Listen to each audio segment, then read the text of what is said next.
Hello everyone, I am Shalini Singh and welcome back to my channel.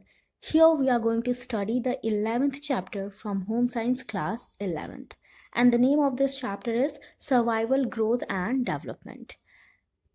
So chapter start करने से पहले एक बार से सिलेबस देख लेते हैं कि इस चैप्टर में हम लोग को पढ़ना क्या क्या है. So this is our syllabus and this is chapter 11.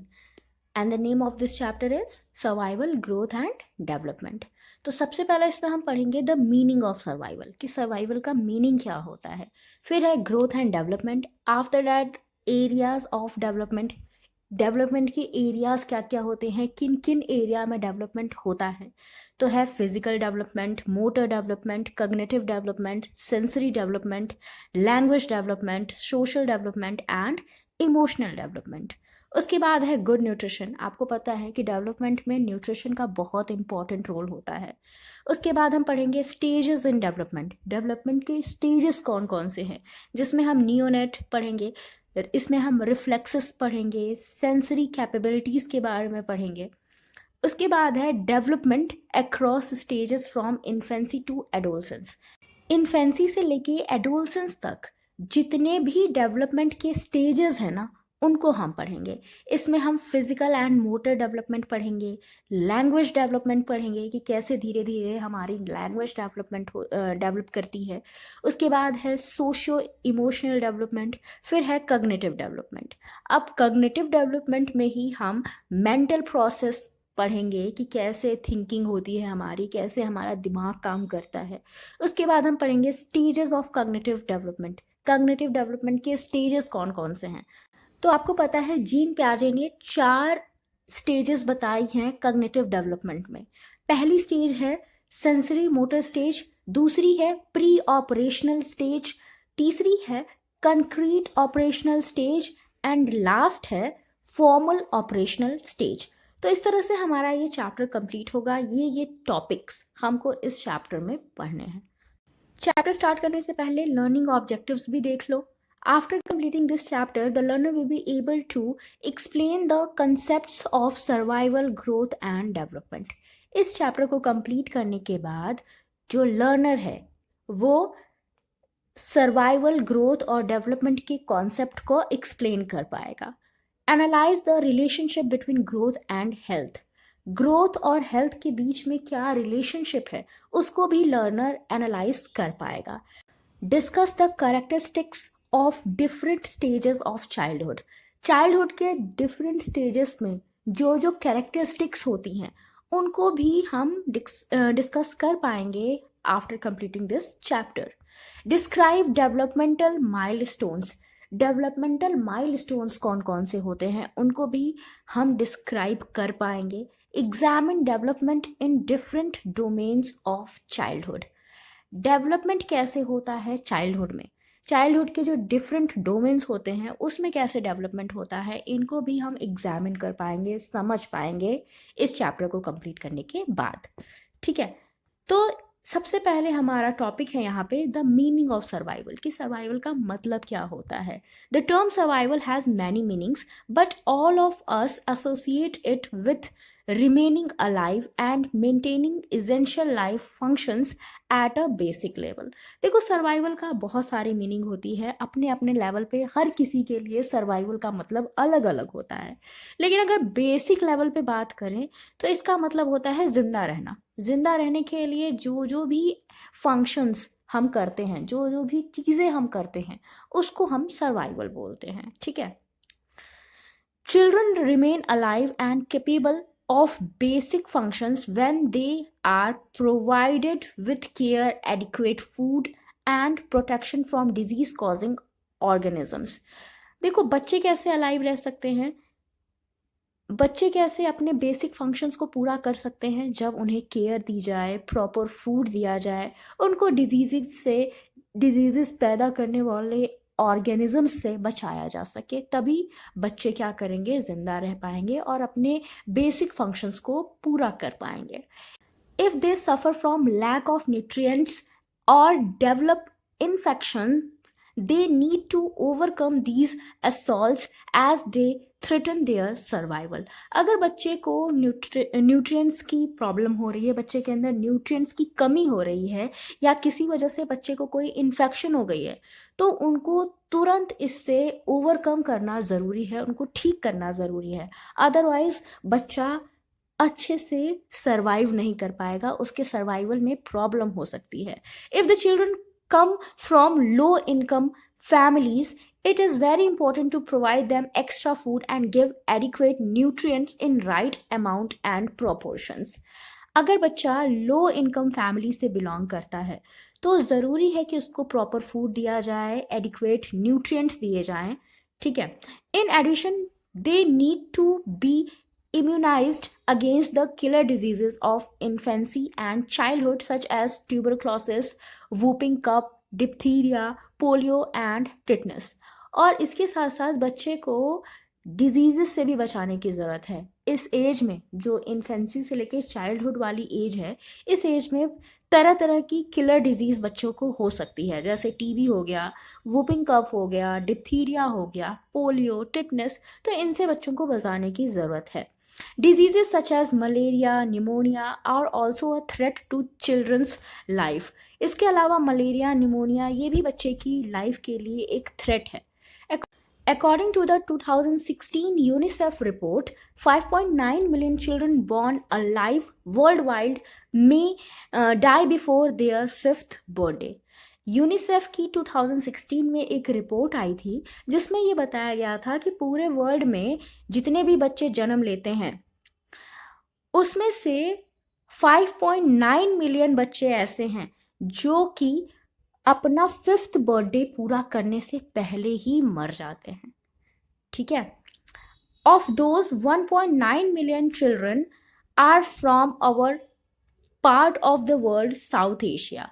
और इसमें से 1.9 मिलियन बच्चे कहाँ से बिलोंग करते हैं? साउथ एशिया से बिलोंग करते हैं, ठीक है। Most of these children live in developing countries and die from a disease or a combination of diseases that could be easily prevented or treated। Antibiotics for pneumonia, for example, or a simple mix of salts and sugars for diarrhea। देखो, ये जो बच्चे हैं ना, जो बच्चे मर जाते हैं अपना 5th बर्थडे कंप्लीट करने से पहले ही, उन बच्चे में ज़्यादातर बच्चे डेवलपिंग कंट्री से बिलोंग करते हैं, ठीक है। इसमें इंडिया को भी इंक्लूड किया गया है।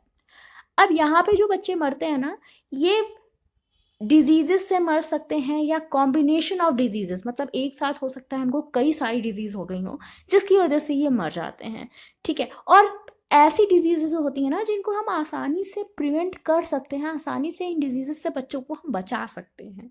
जैसे अगर निमोनिया हो गया तो बच्चे को एंटीबायोटिक दी जा सकती है।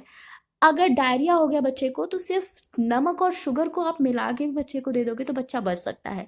लेकिन हमारे पास इतनी नॉलेज ही नहीं होती कि हम बच्चों को अच्छे से प्रिवेंट कर पाए, बचा पाए, ठीक है। Malnutrition contributes to over a third of these death. अब देखो, इन बीमारियों के कारण तो डेथ हो ही रही है। जो 5.9 मिलियन डेथ हो रही थी 2016 में, उसमें से बीमारियों की वजह से तो डेथ हो ही रही थी, साथ ही साथ माल न्यूट्रिशन भी इसमें कंट्रीब्यूशन देता है। माल न्यूट्रिशन के कारण भी 1/3 डेथ इसमें से होती है, ठीक है। ये जो नंबर है 5.9 मिलियन, इसमें से 1/3 जो डेथ है वो माल न्यूट्रिशन की वजह से भी होती है। Diarrhoeal disease account for 19% of death among children under 5 years of age worldwide, or nearly 2 million child death every year, making them the second most common cause of child death globally। देखो, diarrhoeal disease की वजह से भी जो 5 years से कम के बच्चे हैं उसमें से 90% बच्चे जो हैं उनकी डेथ डायरियल डिजीज़ की वजह से हो रही है, ठीक है। और अगर वर्ल्ड वाइड लेवल पे देखें पूरे उस वर्ल्ड में, तो लगभग 2 मिलियन बच्चे ऐसे हैं जो कि हर साल मरते हैं सिर्फ और सिर्फ डायरियल डिजीज़ की वजह से, ठीक है। और इसी की वजह से डायरियल डिजीज़ जो है सेकंड मोस्ट कॉमन कॉज है इन बच्चों की डेथ का, वो भी ग्लोबल लेवल पे, मतलब पूरे वर्ल्ड में अगर हम बात करें तो डायरियल डिजीज़ की वजह से भी बच्चों की डेथ होती है, और डायरियल डिजीज़ सेकेंड रीज़न है बच्चों की डेथ का, ठीक है। उसके बाद माल न्यूट्रिशन, तुमको पता है, तुम फर्स्ट रीज़न माल न्यूट्रिशन है। उसके अलावा लेक ऑफ नॉलेज है, पेरेंट्स के बाद पास नॉलेज नहीं होती कि वो बच्चे को अच्छे से उसकी देख रेख कर पाए, उसको प्रिवेंट कर पाए डिजीजेस से। अभी हमने पढ़ा ना कि निमोनिया और तुम्हारा डायरिया ऐसी डिजीज़ हैं जिनसे बचाया जा सकता है बच्चों को, लेकिन पेरेंट्स के पास इतनी नॉलेज ही नहीं होती कि वो बचा पाए, वो समझ ही नहीं पाते और बच्चा बीमार हो जाता है, ठीक है। तो बहुत सारे रीजंस हैं जिसकी वजह से बहुत सारे बच्चे ऐसे हैं जो हर साल मरते हैं। बहुत सारे ऐसे बच्चे हैं जो अपना 5th बर्थडे भी नहीं मना पाते, उससे पहले ही मर जाते हैं। और फिर 2016 का डाटा तो आपको दिया ही गया है कि यहाँ पे पूरे वर्ल्ड में 5.9 मिलियन बच्चे ऐसे थे जो कि मर गए थे बिना अपना 5th बर्थडे सेलिब्रेट किए। Child mortality is closely linked to poverty. देखो, जो पेरेंट्स गरीब होते हैं वो अपने बच्चे को अच्छा खाना, अच्छा न्यूट्रिशन नहीं दे पाएंगे, तो ऑब्वियसली चाइल्ड मोर्टेलिटी रेट बढ़ने लगेगा, ठीक है। Advances in infant and child survival have occurred more slowly in poor countries and for the poorest people in wealthier countries। देखो, जो चाइल्ड सर्वाइवल है ना वो बहुत धीरे धीरे हो रहा है, मतलब बच्चे का कह सकते हो सर्वाइवल बहुत मुश्किल से हो पा रहा है। पुअर कंट्री में तो ये प्रॉब्लम है ही, लेकिन रिच कंट्री में भी जो पुअर पीपल हैं उनके साथ भी यही है कि जो रिच कंट्री में पुअर पीपल रह रहे हैं उनके बच्चे भी बड़ी मुश्किल से सर्वाइव कर पा रहे हैं, उनको सर्वाइवल के चांसेस काफ़ी कम मिल रहे हैं। Improvements in public health services are the key, including safe water and better sanitation। तो कैसे हम चाइल्ड मॉर्टेलिटी रेट को कम कर सकते हैं? हम पब्लिक हेल्थ सर्विसेज में इम्प्रूवमेंट ला सकते हैं, पीने के लिए साफ़ पानी प्रोवाइड करा सकते हैं और साफ़ सफाई का ध्यान रख सकते हैं बड़े लेवल पे, मतलब स्टेट को, गवर्नमेंट को ये ध्यान रखना होगा। Education, especially for girls and mothers, will also save children's life. अगर हम गर्ल्स को और मदर्स को एजुकेट करते हैं तो इससे हम बच्चों की लाइफ को बचा सकते हैं। Raising income can help but little will be achieved unless a greater effort is made to ensure that services reach those who need them most। तो इनकम को भी बढ़ाया जा सकता है, इससे भी कुछ हेल्प हो सकती है कि जो गरीब लोग हैं इनकी इनकम को बढ़ा दिया जाए। लेकिन जब भी गवर्नमेंट कोई सर्विस प्रोवाइड करा रही है तो उसको ये ध्यान रखना होगा कि वो सर्विसेज उन लोगों को मिले जिनको सच में उन सर्विसेज की बहुत ज़्यादा ज़रूरत है। कभी कभी ऐसा होता है ना कि गवर्नमेंट सर्विसेज तो प्रोवाइड करा रही होती है लेकिन जो नीडी पीपल हैं, जो ज़रूरतमंद लोग हैं, उनको वो सर्विसेज मिल ही नहीं पा रही होती है, ठीक है। इसके बहुत सारे कारण हो सकते हैं। कभी कभी वो जो लोग होते हैं वो इतने पढ़े लिखे नहीं होते, उनके पास इतनी नॉलेज नहीं होती कि वो उन सर्विसेज को ले पाएँ। कभी कभी ऐसा भी होता है कि गवर्नमेंट भी उतने अच्छे से सर्विसेज प्रोवाइड नहीं करा पाती।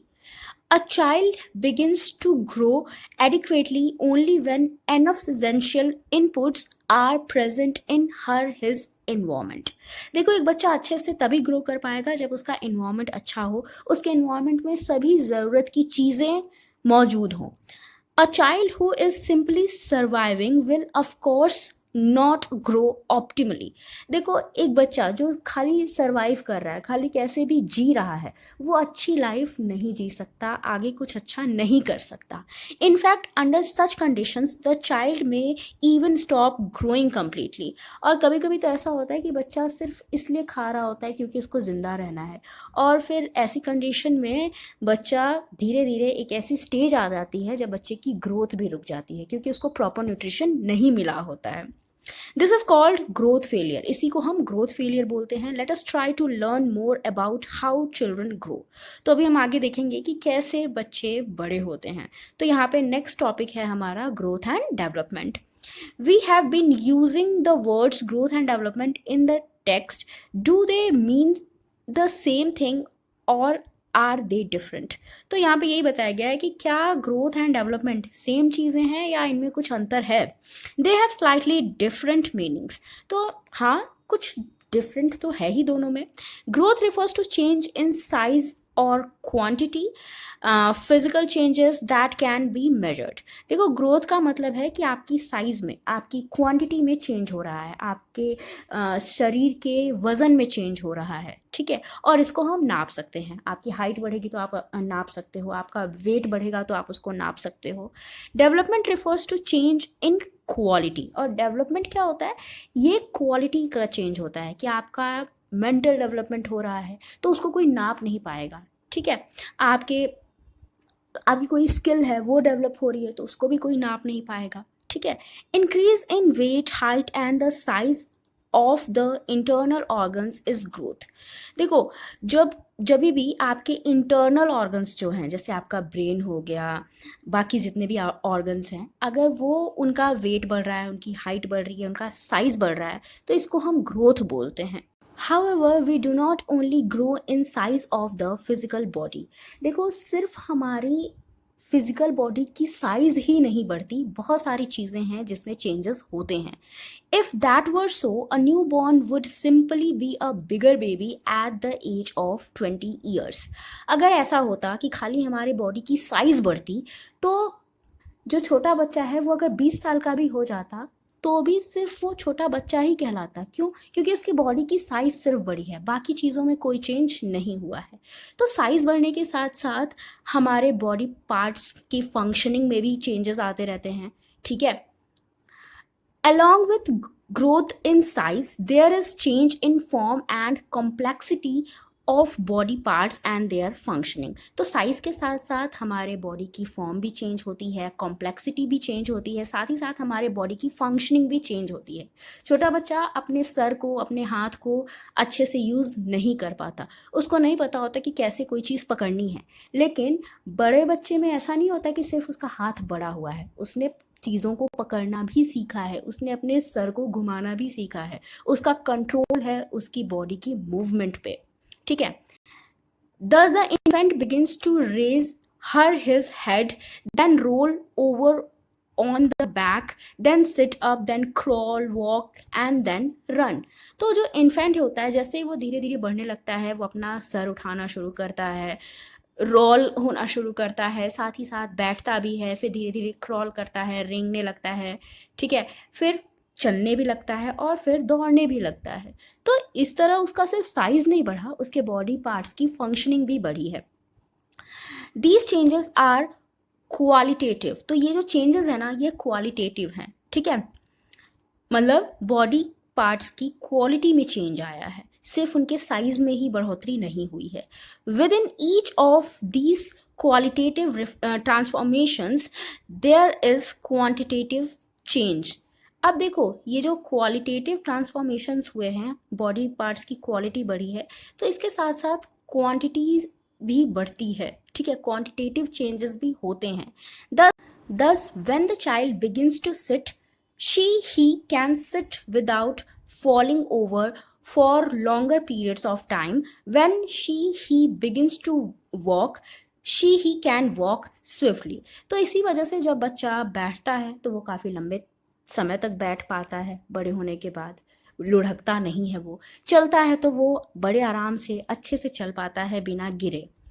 Look at the figure on the next page, which indicates the size of the child with reference to age. तो next page पे आपको बच्चे की एज के अकॉर्डिंग उसकी साइज बताई गई है कि कैसे बच्चे का एज चेंज होता है तो उसकी साइज भी चेंज होती जाती है। It is evident that as a child grows from infancy to the preschool years there is increase in height and weight. तो यहाँ पे ये हमें एविडेंस मिलता है कि जैसे बच्चा बड़ा होता है, वो प्री स्कूल ईयर्स में आता है, उसका हाइट, उसका वेट इंक्रीज होता है। Also the proportions of various body parts such as the head and chest change. Body parts का जो प्रोपोर्शन होता है ना, वो भी चेंज होता है। But is that all? लेकिन क्या सिर्फ इतना ही? नहीं, इसके अलावा भी और सारे फिजिकल चेंजेस होते हैं। We all know that along with these physical changes the body organs are continuously increasing in size and improving in functional capacity. तो इसके साथ साथ जो हमारे इंटरनल ऑर्गन्स हैं वो भी चेंज होते हैं, उनकी फंक्शनल कैपेसिटी भी इम्प्रूव हो रही होती है. This process does not stop at the pre school years. और ये जो प्रोसेस है ना, ये सिर्फ प्री स्कूल ईयर पे आके ही रुकता नहीं है, ये चलते रहता है और भी ज़्यादा आगे तक. It continues through the school years and adolescence till the adult body size, composition and functionality are reached. तो ये जो ग्रोथ है ये कब तक होती है? ये तब तक होती है जब तक बच्चा एकदम एडल्ट नहीं हो जाता, उसके सारा जो मतलब एक प्रॉपर जो बॉडी साइज की इसको ज़रूरत होती है, जिस कंपोजिशन की ज़रूरत होती है, वो पूरी कंप्लीट नहीं हो जाती, तब तक बच्चे में ग्रोथ होता रहता है. ठीक है, तो यहाँ पे देखो साइज बताया गया है कि कैसे बच्चों का साइज बढ़ता है. ठीक है, ये देखो ये एक इन्फेंट है, उसके बाद धीरे धीरे बच्चा प्री स्कूल एज में आ गया है. While growth refers mainly to physical changes, development occurs across many dimensions simultaneously. तो जहाँ फिजिकल चेंजेस हो रहे हैं बॉडी में, बॉडी की ग्रोथ हो रही है, इसी के साथ साथ डेवलपमेंट भी हो रही होती है. The infants thinking capabilities develop. He forms relationship with the people, learns to understand and manage his emotions, and speaks increasingly complex sentences.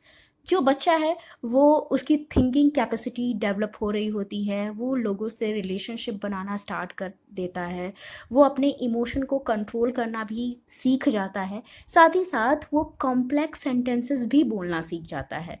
दस डेवलपमेंट इज मल्टी फेस्टेड. तो यहाँ पे जो तुम्हारा डेवलपमेंट है ना, वो कई तरीके से होता है.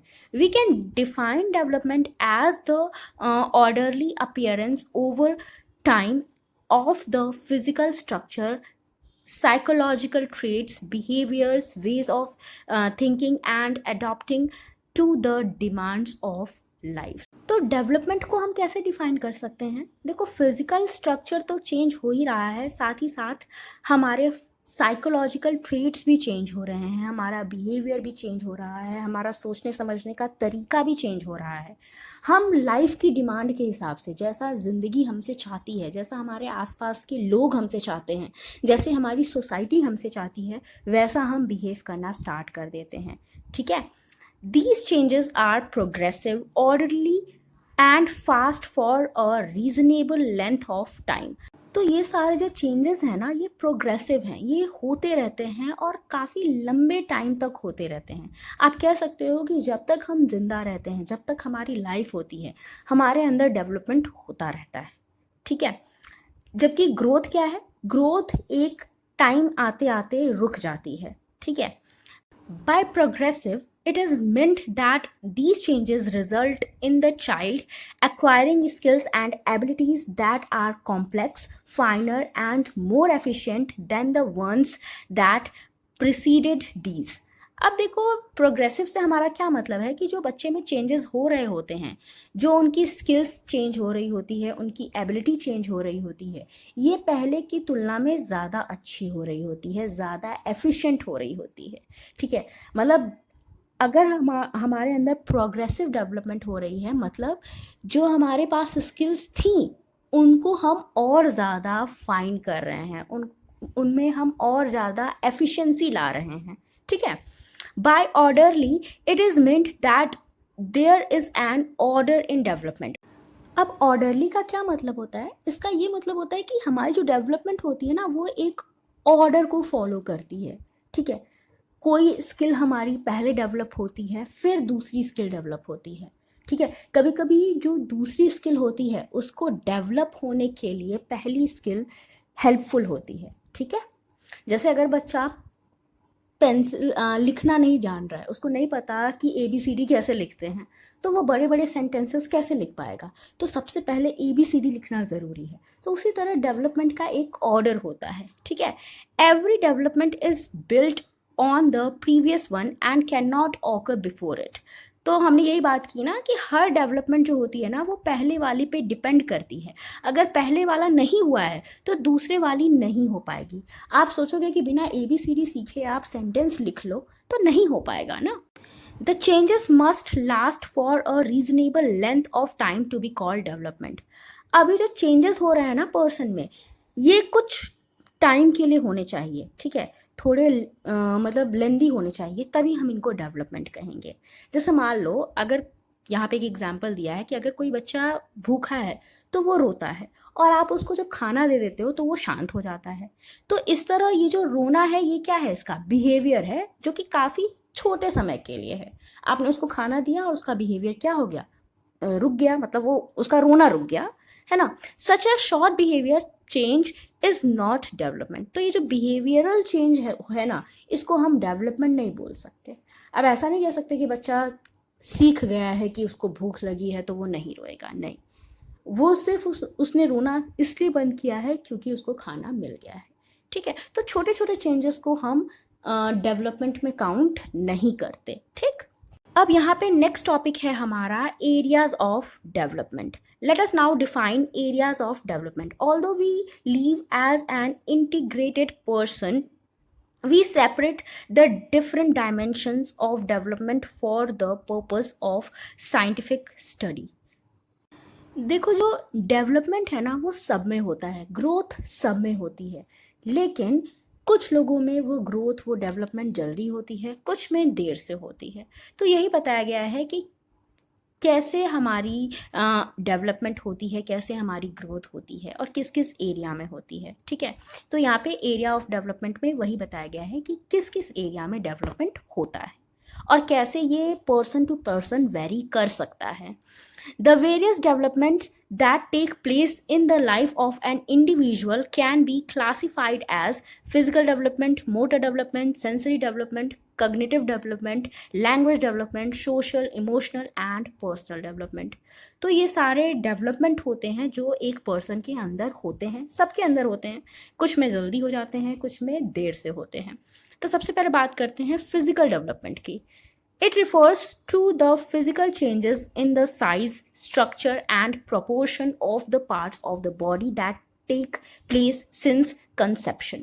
तो इसमें क्या होता है, इसमें फिजिकल चेंजेस को ध्यान में रखा जाता है। बॉडी का जो साइज होता है, स्ट्रक्चर होता है, बॉडी पार्ट्स का जो प्रोपोर्शन होता है, उसमें चेंज की बात की जाती है, उसमें डेवलपमेंट की बात की जाती है। अब बात करते हैं मोटर डेवलपमेंट की। It refers to control over body movements which result in increasing coordination between various parts of the body. तो इसमें क्या होता है, मोटर डेवलपमेंट पे हम सीखते हैं कि हम कैसे अपने बॉडी पार्ट्स को कंट्रोल कर सकते हैं, कैसे डिफरेंट बॉडी पार्ट्स में कोऑर्डिनेशन इंक्रीज कर सकते हैं। Physical growth makes the body grow, whereas it is motor development which results in smooth, controlled and effective body movements. देखो, फिजिकल ग्रोथ से बॉडी खाली ग्रो करती है, लेकिन जो हमारा मोटर डेवलपमेंट होता है ना, इससे हम सीखते हैं कि कैसे बॉडी को कंट्रोल करना है, कैसे स्मूथ और इफेक्टिव मूवमेंट्स लेने हैं, ठीक है। The control over movements is brought about by control over the movement of the muscles of body. तो बॉडी की मूवमेंट पे अगर हमको कंट्रोल करना है तो ये कैसे होगा, जब हम मसल्स पे कंट्रोल कर पाएंगे तभी तो बॉडी की मूवमेंट पे कंट्रोल करेंगे। Motor development is of 2 types. तो जो मोटर डेवलपमेंट है कितने तरह की होती है, 2 तरह की होती है। Gross motor development refers to control over the movements of large muscles of the body such as muscles of shoulders, thighs, upper arms, lower arms, abdomen and back. तो ये जो ग्रास मोटर होता है ना, ये लार्ज मसल्स को control करता है, ठीक है। जैसे शोल्डर्स के मसल्स हो गए, थाइस के मसल्स हो गए, ठीक है। As a result of this control, we are able to sit, bend, walk and move our whole arms. तो ये जो ग्रॉस मोटर डेवलपमेंट होता है, इसकी वजह से हम क्या कंट्रोल कर पाते हैं, हम अपना बैठना कंट्रोल कर पाते हैं, हम आराम से बैठ पाते हैं, बेंड हो पाते हैं, चल पाते हैं, अपनी आर्म्स को मूव करा पाते हैं। Fine motor development refers to the control over the fine muscles of the body such as that of the wrist, fingers and toes। तो जो फाइन मोटर डेवलपमेंट होता है इसमें हम फाइन मसल्स, छोटे मसल्स को कंट्रोल करते हैं, जैसे हमारी रिस्ट को, अपनी कलाई को हम कंट्रोल करते हैं, फिंगर्स को, टोज को जब हम कंट्रोल करते हैं तो उसको हम फाइन मोटर डेवलपमेंट बोलते हैं। As a result of this control we are able to write, turn the pages of a book, stitch and knit। तो इस कंट्रोल की वजह से हम लिख पाते हैं अच्छे से, पेज को टर्न कर पाते हैं, बुक के सिलाई कर पाते हैं, ठीक है। तो फाइन मोटर डेवलपमेंट और ग्रॉस मोटर डेवलपमेंट दो तरह के मोटर डेवलपमेंट होते हैं। ग्रॉस मोटर डेवलपमेंट बड़ी मसल्स को ध्यान में रखता है, लार्ज मसल्स को कंट्रोल करने की बात करता है। फाइन मोटर डेवलपमेंट छोटे मसल्स को कंट्रोल करने की बात करता है, ठीक है। अब है cognitive development. It refers to emergence of thinking capabilities in the child from the time he is born. Cognitive development में हम थिंकिंग कैपेबिलिटीज के डेवलपमेंट की बात करते हैं, ठीक है। As one grows from one year to the other, there are qualitative differences in the way in which one thinks। तो जैसे जैसे हम बड़े होते जाते हैं ना, हमारी थिंकिंग चेंज होती जाती हैं, ठीक है। These changes in our ways of thinking are because of changes in our mental structures and understanding of experiences, and this is referred to as cognitive development. तो ये जो हमारी थिंकिंग में चेंजेस हो रहे होते हैं, ये क्यों हो रहे होते हैं? क्योंकि हमारा जो मेंटल स्ट्रक्चर है वो भी चेंज हो रहा होता है, और साथ ही साथ हमें बहुत तरह के एक्सपीरियंसेस भी मिल रहे होते हैं, ठीक है। जैसे जैसे हम बड़े होते जाते हैं, हम चीज़ों को एक्सपीरियंस करते रहते हैं, नए नए एक्सपीरियंसेस हमारे सामने आते हैं, और उनसे ही हमारा कॉग्निटिव डेवलपमेंट होता है, हमारा दिमाग डेवलप करता है, हमारे सोचने समझने की एबिलिटी डेवलप होती है। To give just one example, the infant behaves as if the object removed from his eyes does not exist anymore। तो यहाँ पे एग्जाम्पल के लिए बताया गया है कि अगर एक बच्चे के सामने से कोई ऑब्जेक्ट हटा दो तो बच्चे को क्या लगेगा कि वो ऑब्जेक्ट है ही नहीं, वो ऑब्जेक्ट अब एग्जिस्ट ही नहीं करता। लेकिन जब हम बड़े हो जाते हैं तो अगर उस समय हमसे, हमारे सामने से कोई ऑब्जेक्ट हटा दिया जाए, मान लो बच्चा अगर 2 साल का हो गया है, ठीक है, और उसके सामने से कोई ऑब्जेक्ट आपने हटा दिया, बच्चा रोएगा। क्यों? क्योंकि बच्चे को पता है कि वो ऑब्जेक्ट है, बच्चा उस ऑब्जेक्ट के लिए जिद करेगा। उसको पता है कि ऑब्जेक्ट अगर उसकी साइट से दूर हुआ है, उसकी नज़रों से दूर हुआ है, तो इसका ये मतलब नहीं है कि ऑब्जेक्ट का कोई एग्जिस्टेंस ही नहीं है, ठीक है।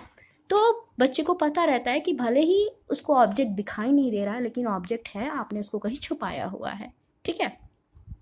तो देखो यहाँ पे लिखा है, it is only in second half of the second year of life that the infant begins to understand that the objects exist even though they are out of sight, ठीक है। कि अगर ज़रूरी नहीं कि जो चीज़ें हमें दिखाई नहीं दे रही हैं वो एग्जिस्ट नहीं करती, लेकिन छोटा बच्चा है, जब तक आपके उसके सामने कोई ऑब्जेक्ट होगा तो वो उससे खेलेगा, लेकिन जैसे ही आपने वो ऑब्जेक्ट हटा दिया उसके सामने से, वो भूल जाएगा उस ऑब्जेक्ट को, ठीक है। इसके बाद है sensory development. It refers to the development of the sensory capabilities of vision, hearing, smell, touch and taste. जो हमारे 5 सेंसर्स होते हैं ना, उनके डेवलपमेंट की बात की गई है, ठीक है। While the infant is born with fairly well developed sensory capabilities, these refine and develop further with age। देखो हर बच्चे में ये पांचों जो सेंस ऑर्गन्स हैं ये होते हैं, ठीक है। जीभ होती है हमारे पास स्किन होती है, नाक भी होती है, कान भी होता है, आँख भी होती है, सब कुछ होता है। लेकिन ये काम करना समय के साथ साथ शुरू करते हैं। जैसे जैसे हम बड़े होते हैं हमको समझ में आने लगता है कि किसी चीज़ की स्मेल कैसी है, हमको सुनने पे समझ में आने लगता है कि कौन बात कर रहा है, क्या बात कर रहा है। लेकिन छोटे बच्चे को अपने इन सेंस ऑर्गन्स को यूज़ करना नहीं आता है। For example, the new born can focus his eyes on faces and objects best when they are 8 inches from the face. देखो, छोटे बच्चे की अगर बात करें तो उसकी आईज अपने फेस से 8 इंच के दूर की चीज़ों को फोकस कर सकती हैं, लेकिन उससे दूर अगर आप जाओगे ना तो फिर वो उसको फोकस नहीं कर पाएंगी। Gradually the child's visual abilities develop to enable her eyes to focus on objects whether they are farther और नियरर। लेकिन जैसे जैसे बच्चा बड़ा होता है उसकी विजुअल एबिलिटी डेवलप होती है, उसकी आंखें ऑब्जेक्ट्स पे फोकस कर पाती हैं, भले ही ऑब्जेक्ट दूर हो या पास हो। ठीक है, इसके बाद है language development. It refers to the changes that enable the infant who can only cry at the time of birth to understand the speech of others as well as speak complex sentences. तो language development के बारे में बात की जा रही है कि जब एक बच्चा पैदा होता है तो उसको सिर्फ रोने के अलावा और कुछ नहीं आता, लेकिन धीरे धीरे उसकी लैंग्वेज डेवलप होती है, वो दूसरों की बातें समझने भी लगता है और खुद भी कॉम्प्लेक्स सेंटेंसेस बोलना शुरू कर देता है। इसके बाद है social development. It refers to the development of those abilities that enable an individual to behave in accordance with the expectations of the society, form and sustain relationships with people। Social development के बाद बच्चा लोगों की expectation के according behave करना सीख जाता है। ठीक है, बच्चा रिलेशनशिप बिल्ड करना सीख जाता है। इसके बाद है emotional development. It refers to the emergence of emotions and learning of the socially acceptable ways of expressing them। अब इमोशनल डेवलपमेंट में बच्चा इमोशंस को फील भी करने लगता है और उनको एक्सप्रेस करना भी सीख जाता है। ठीक है, उसको पता होता है कि सोशली एक्सेप्टेबल वे कौन सा है जिसके थ्रू अपने इमोशंस को वो एक्सप्रेस कर रहा है। जैसे छोटे बच्चे अगर उनको गुस्सा आता है, उनको भूख लगी होती है, वो रोना शुरू कर देते हैं, गुस्से में भी रोते हैं, भूख में भी रोते हैं। ठीक है, लेकिन जब हम जैसे जैसे मतलब बड़े होने लगते हैं, हम हर टाइम रोने नहीं लगते, हम एक ऐसे तरीके से अपने इमोशंस को एक्सप्रेस करते हैं जो तरीका सोशली एक्सेप्टेबल होता है। जिस तरीके का एक्सप्रेशन लोग हमसे एक्सपेक्ट करते हैं वैसे हम अपने इमोशन को एक्सप्रेस करना सीख जाते हैं। Personal development refers to the domain of the self and includes the evolution of one's idea of who he or she is, what personal talent and skills one has, and what ambitions for the future one holds। तो personal development की बात की जा रही है। इसमें क्या होता है, इसमें हमें समझ में आने लगता है कि हम क्या हैं, हम कैसे सोचते हैं, हमारे टैलेंट क्या है, हमारी स्किल्स क्या हैं और हमारा एम्बिशन क्या है और कैसे हम उसको पाएंगे। ठीक है, तो इसी को कहते हैं हम पर्सनल डेवलपमेंट में। जब हम अपने बारे में जानने लगते हैं, अपनी स्ट्रेंथ अपनी वीकनेस जानने लगते हैं, हम जानने लगते हैं कि फ्यूचर में हमें क्या करना है। ठीक है, although all of the above domains are listed separately, personal, cognitive, social, other, in fact these are simply different dimensions of an individual in real situations and must be understood as such। देखो, ये जो domains है ना, इनको separately तो ऊपर बताया गया है, लेकिन ये सारे के सारे डोमेन्स एक पर्सन में होते हैं। ठीक है, और यही हमें एक अच्छा पर्सन बनाते हैं। For instance, a child learning how to ride a bicycle, a physical set also has a corresponding emotion side, maybe fear of or excitement, that must be considered while teaching how to ride a cycle। देखो, example के लिए कहा गया है कि जब एक बच्चा साइकिल चलाना सीखता है तो ये तो एक कैसी एबिलिटी है, फिजिकल एबिलिटी है। ठीक है, लेकिन साथ ही साथ में उसके इमोशंस भी इससे जुड़े होते हैं। बच्चा हो सकता है साइकिल चलाते टाइम थोड़ा डर महसूस करे, हो सकता है बच्चा एक्साइटमेंट भी महसूस कर सकता है। तो हमारे अंदर ये सारे डेवलपमेंट ज़रूरी होते हैं। ठीक है, और यही हमें एक प्रॉपर इंसान बनाते हैं। इसके बाद है गुड न्यूट्रिशन। इसको हम नेक्स्ट वीडियो में पढ़ेंगे। आई होप जो भी हमने आज पढ़ा वो सब आपको समझ में आया हो। वीडियो अच्छा लगा हो तो लाइक कर देना, शेयर कर देना और चैनल को सब्सक्राइब कर देना। Thank you for watching.